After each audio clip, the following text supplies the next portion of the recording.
In my opinion, Joshua was the greatest military leader in all of history. Now, you may have some thoughts, one who comes to mind, but if you really think about it, they all had, whether it's Alexander the Great or someone in modern history, they all had some significant advantages for what they accomplished. Think of World War II.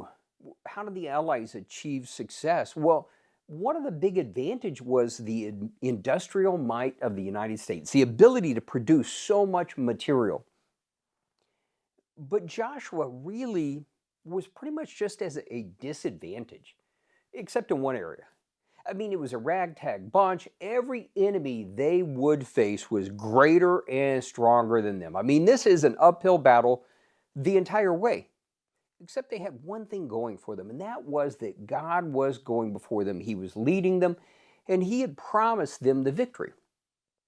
But Joshua was successful, and he led the people not just through the times of rejoicing after a victory, but also in the times of discouragement, the times when they got it wrong and had to refocus on God. Joshua was an amazing military leader, but there's an aspect, though, that I want to focus on that's so important for us today.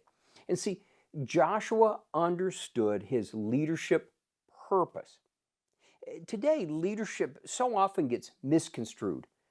Often it's a role or a position rather than a purpose and a function. It's a title so often. And so often leadership becomes this thing about creating some vision for other people to fulfill.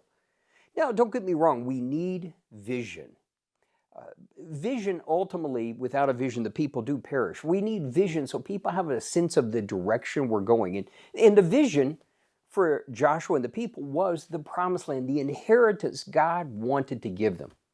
But vision without purpose, vision not balanced by purpose, is really ineffective. And Joshua understood his leadership purpose. See, God had not only reiterated repeatedly he wanted to give them the land, but he also repeated to Joshua repeatedly. He said, be strong and of good courage. God was building him up. And he said, your purpose, you are to lead these people to take their land.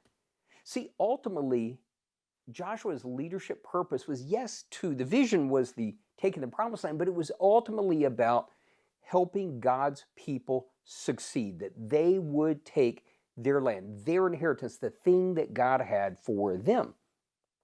So how does this relate to us today? Well, at that time, there was one.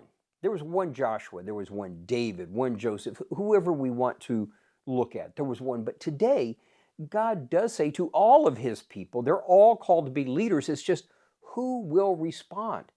And understanding that ultimately, while it is always individual and unique, the overreaching leadership purpose is to help others move into their calling, help others succeed by finding their calling, their gifting, and their purpose.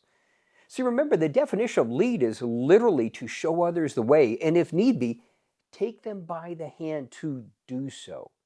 See, understanding that just like Joshua's leadership purpose was to help those people succeed by taking their land, today we still have a leadership purpose, and that is to help God's people succeed by finding their calling, their gifting, their specialness in the body of Christ, and in doing so, helping them succeed.